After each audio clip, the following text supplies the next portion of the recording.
Hello, welcome to Nightline. I'm Raymond Goh. The top stories. MACC gets 20 graft complaints involving judiciary. And fuel subsidy card for middle-income earners to roll out from March next year.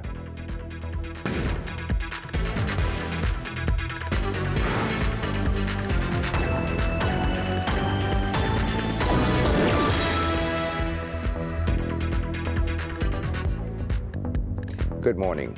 The Malaysian Anti-Corruption Commission MACC has received 20 complaints in regards to bribery involving judges from the Sessions and Magistrates Courts. Its Chief Commissioner Latifah Koya, who revealed this, said the Commission is in the midst of investigating these allegations. Bila kita dah bersedia untuk membuat remand dan untuk membuka kertas siasatan, kita akan maklumkan secara umum. Tetapi jika kita akan mendakwa, kita akan maklumkan. So I can't give you the details. Latifah also said some judges have multiple complaints against them and could also involve others. She revealed that these complaints may also come from people who were upset after losing cases and claimed the judge was biased. So far, the complaints that the MACC have received involve those with rankings of Sessions Court judges and below.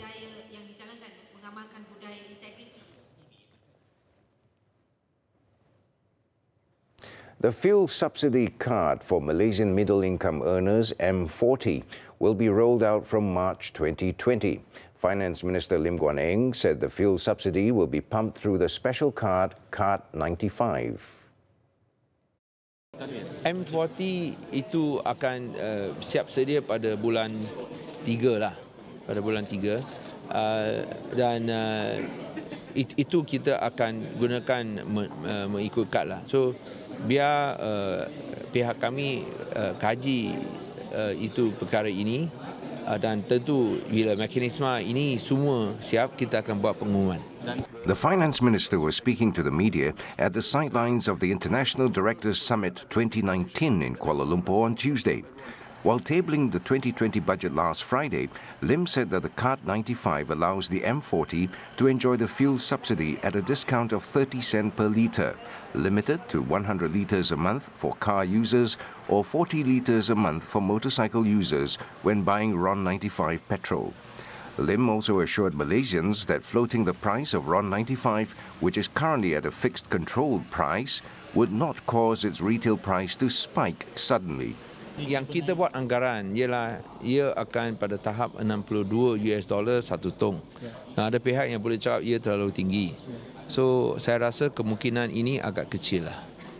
Tapi sekiranya ada apa perubahan, tentu kita boleh kaji semula. Tapi buat masa ini anggarannya ialah tidak setinggi.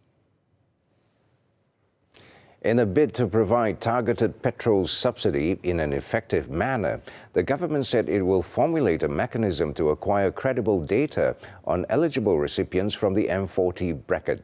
Domestic Trade and Consumer Affairs Minister Datuk Seri Saifuddin Nasution Ismail told the Dewan Rakyat on Tuesday that his ministry would be discussing the matter with the Finance Ministry and relevant government agencies on the matter. Soal data, kita ni bekerja dalam keadaan in silo. Masing-masing kita jaga teritori kita. Itu kebiasaan kerja kita. Akibatnya data yang kredibel itu kita kena bina. Sebab itu BSS adalah asas. Tapi M40 kita belum mempunyai data yang kredibel. Maka kita akan minta pendaftaran dibuat, kita akan semak dengan lembaga hasil, kita akan semak dengan JPJ. Bahkan kementerian ini dalam membangunkan data, kita semak dengan bil elektrik TNB. 7.5 juta pembayar bil elektrik. Kalau asyik dia bayar 6 bulan, cuma bil dia RM100, RM120, kita boleh buat andaian mereka ni memang kategori daripada golongan bawahan. Under the 2020 budget, the government has allocated 2.2 billion ringgit for the petrol subsidy scheme, which is targeted to benefit about 8 million vehicle owners.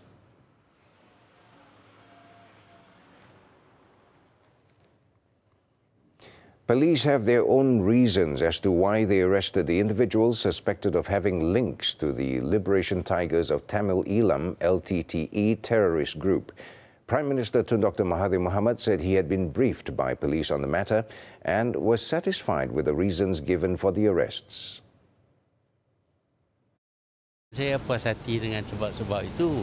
Kalau Ramasamy tak puas hati, tak apalah dia kata dia tak puas hati lah. Tapi hakikatnya ialah benda ini berlaku dan ada sebabnya dia yang berlaku.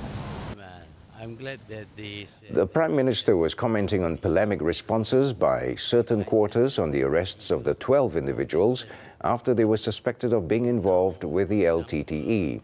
All 12 have been detained under the Security Offences Special Measures Act, or SOSMA. Tun Dr. Mahathir also defended the police's action to detain the suspects under SOSMA, saying it was used in the absence of other laws that can be applied.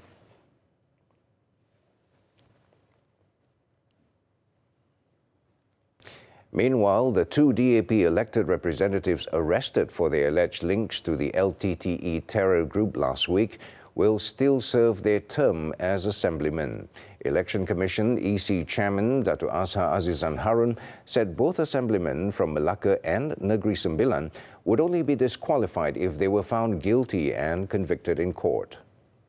Tapi walaupun disabit dan dihukum begitu, tapi kalau dia merayu, tak disqualify lagi. Dia kena proses rayuan pun habis, baru disqualify. So dia kena ada pengsabitan, conviction. Ya, so ditangkap oleh SOSMA tu bukan ditangkap di bawah SOSMA tu bukan pensabitan mahkamah. Jadi tempoh penahanan tak ada. Dia yang lama takkan menyebabkan. No, kalau dia kena tahan macam dulu pun, kalau dia kena tahan ISA dia kena tahan 5 tahun pun dia tak disqualify because tak ada sabitan. The EC chairman was speaking to the media after attending a democracy forum at University Science Malaysia in Pulau Pinang on Tuesday. Two DAP leaders, Melaka Exco member G. Saminathan and Seremban Jaya Assemblyman P. Gunasekaran, were among 12 people arrested over alleged links to LTTE. A state assemblyman will be disqualified if the EC discovers that the person is either bankrupt, not of sound mind, currently a salaried employee in an organization, a citizen of another country, or has pledged allegiance to a foreign country, or has been sentenced to jail for no less than a year or fined no less than 2,000 ringgit without pardon. Datuk Sri Muhammad Azmin Ali remains steadfast in his commitment to continue serving his party and the leadership. In renewing this commitment to PKR, the party's number 2 on Tuesday said that this is even more so when he and his team had secured more than 2/3 support in the party elections last November. And not only me alone, the whole team, we secured more than 2/3 majority in the last party election. So there was no reason for me to leave the party. Unless ada orang yang cemburu yang nak kick me out from the party, itu terpulang kepada mereka. Tetapi I'm committed to the cause. I will remain in the party. I will continue to build the party and to support the leadership and also the members. Datuk Sri Muhammad Azmin, who is Economic Affairs Minister, was speaking to the media at Parliament lobby. He was asked to comment on recent claims by PKR Advisory Council Deputy Chairman Syed Hussein Ali that he had plans to leave the party. The PKR Deputy President noted that Syed Hussein's recent disparaging remarks against Tun Dr. Mahathir Mohamad's leadership may be due to him being envious that the Prime Minister had won the overwhelming support of the Rakyat.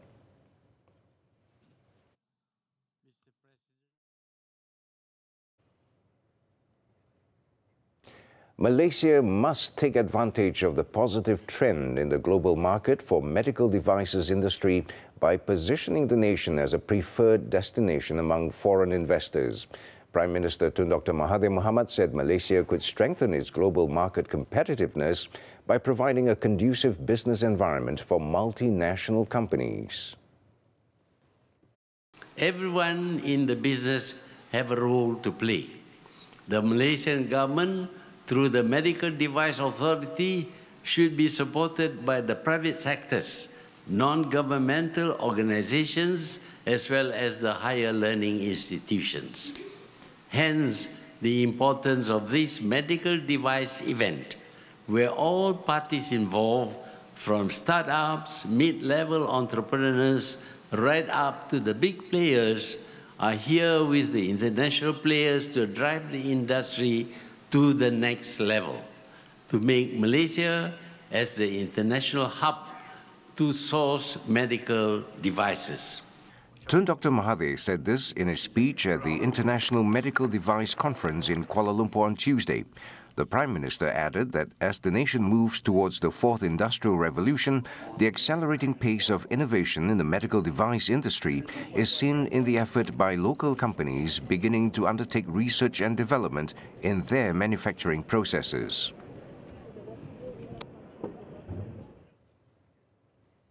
Meanwhile, speaking to reporters after launching of the medical device conference, Tun Dr. Mahathir said the government could increase the price offered to Kampung Baru landowners from 850 ringgit per square foot offered, but warned it could push the prices of property in the area.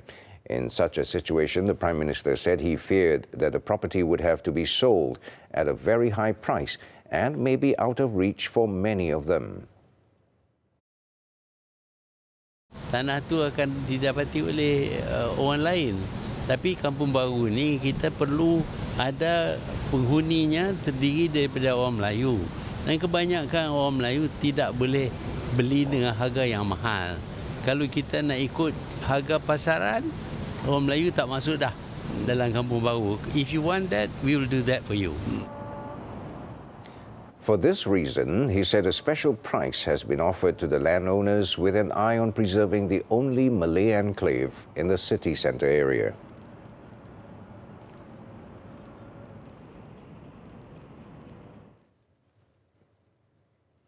The government will engage stakeholders over their concerns about raising maternity leave to 90 days for the private sector. Deputy Prime Minister Datuk Sri Dr. Wan Azizah Wan Ismail said resistance to the move was understandable, but mothers and their newborn babies needed bonding time, including for nursing purposes. Kita nak tengok kan mother and child, mother and baby ada bonding dengan baby nak breastfeeding, nak apa yang terbaik untuk generasi akan datang. The Deputy Prime Minister was commenting on the 2020 budget announcement, which included a proposal to increase the duration of maternity leave. At present, only civil servants enjoy 90 days maternity leave.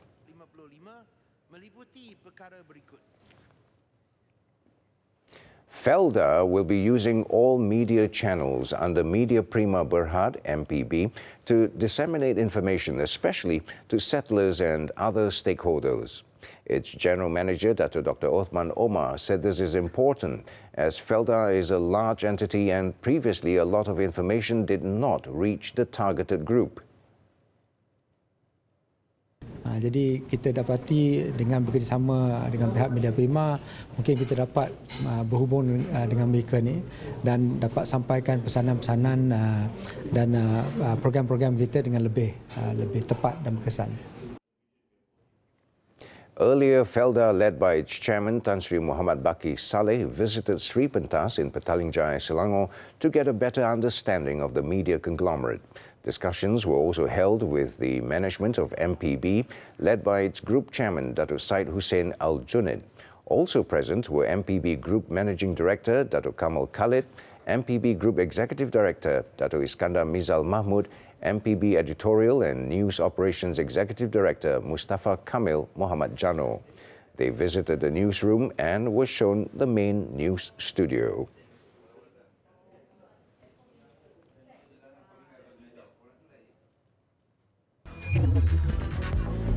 After the break, University Malaya lodges police report after lone protest at Convo. Details up next.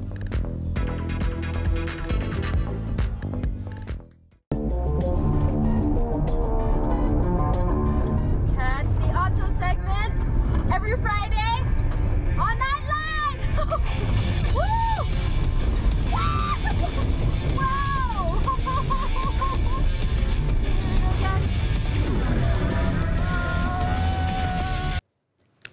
Welcome. Welcome back to Nightline. University Malaya has lodged a police report against a civil engineering graduate who staged a solo protest calling for the resignation of its Vice-Chancellor, Dato' Abdul Rahim Hashim.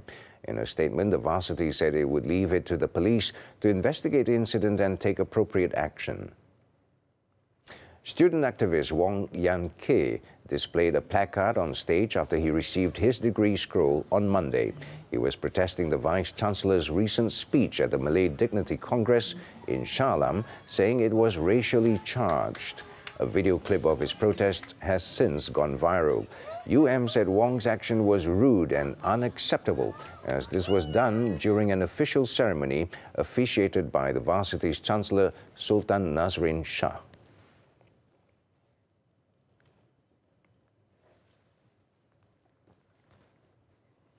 In Negeri Sembilan, police are hunting down 5 armed men who robbed over 50,000 ringgit from a money changer in Port Dickson. The men, armed with axes and machetes, threatened 3 women who were working at the money changer. Surveillance footage shows the armed suspects wearing face masks walking right into the supermarket, where the money changer is located at 4:30 p.m. 2 of them entered the money changer while 3 stood guard. The pair then smashed the glass panel before breaking open the side door to gain entry. The terrified staff managed to hide under the tables, with one of them raising an alarm. They were, however, left unharmed. Within just minutes, the men got away with about 50,000 ringgit from a drawer, as well as some foreign currency. The group of robbers fled in a Toyota Vios, which police found abandoned near a flat in Taman Orchid about an hour later. The car is also believed to have been used in another robbery in Tampoy, Johor.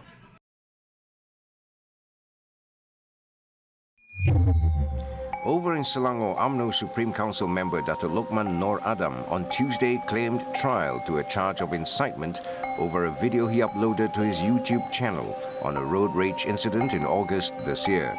According to the facts of the case, the accused had allegedly uploaded the 7-minute 6-second video between August 12th and 13th. He is liable to be jailed up to 2 years, a fine or both upon conviction. Shah Alam Magistrate Eri Shahriman Nur Arifin set bail at 5,000 ringgit with 1 surety and fixed November 19th for mention. A car theft syndicate operating in the Klang Valley was crippled by the police Monday night with the arrest of 5 suspects following 2 separate raids in Gotong Jaya, Pahang and Kajang, Selangor. In the operation, 7 cars of various brands, license plates and car theft tools were seized. All 5 suspects, who have previous criminal records, are now under remand for 3 to 4 days.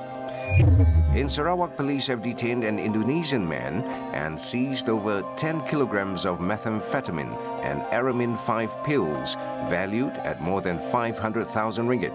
State Deputy Commissioner of Police, Dato' Dev Kumar, said the 32-year-old suspect was picked up in Jalan Rock on October 10th.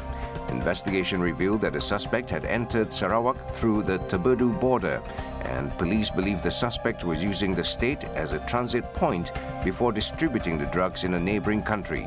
He has since been remanded for 7 days until October 16th.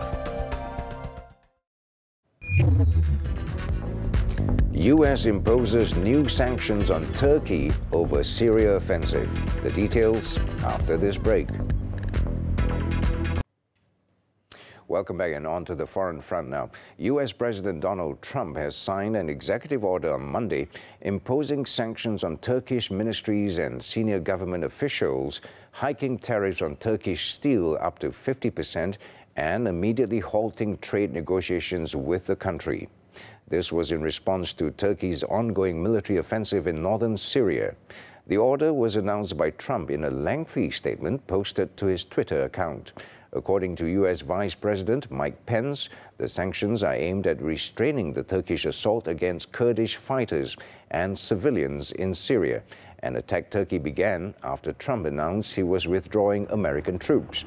Pence also said that Trump had phoned his Turkish counterpart Recep Tayyip Erdogan to demand an immediate truce. The retaliatory measures followed Trump's decision to order the withdrawal of all U.S. troops from Syria's northern border with Turkey.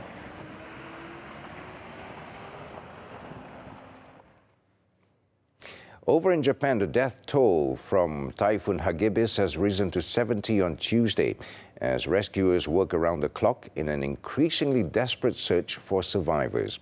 So far, 15 others were still missing, with some 211 people wounded 3 days after the storm pounded the nation. According to local authorities, some 138,000 households were left without water, while 24,000 lacked electricity. A total of 110,000 personnel have been deployed from the fire department, self-defense force and police, as well as 110 helicopters to aid in search and rescue efforts. The highest death toll was in Fukushima Prefecture, north of Tokyo, where levees burst in at least 14 places along the Abukuma River, which meanders through a number of cities in the agricultural prefecture. Though the threat of rain is expected to diminish on Tuesday, temperatures are likely to drop in many areas later this week, in some cases to unseasonably low temperatures. The government, meanwhile, is considering approval of a special budget for the disaster response and eventual reconstruction. And that's it for Nightline. As we wrap today, we leave you with a trailer of the upcoming local computer-animated spy-fi action film Agent Ali the Movie, which will be released to theaters on November 28th. I'm Raymond Goh. Thank you for tuning in and take care.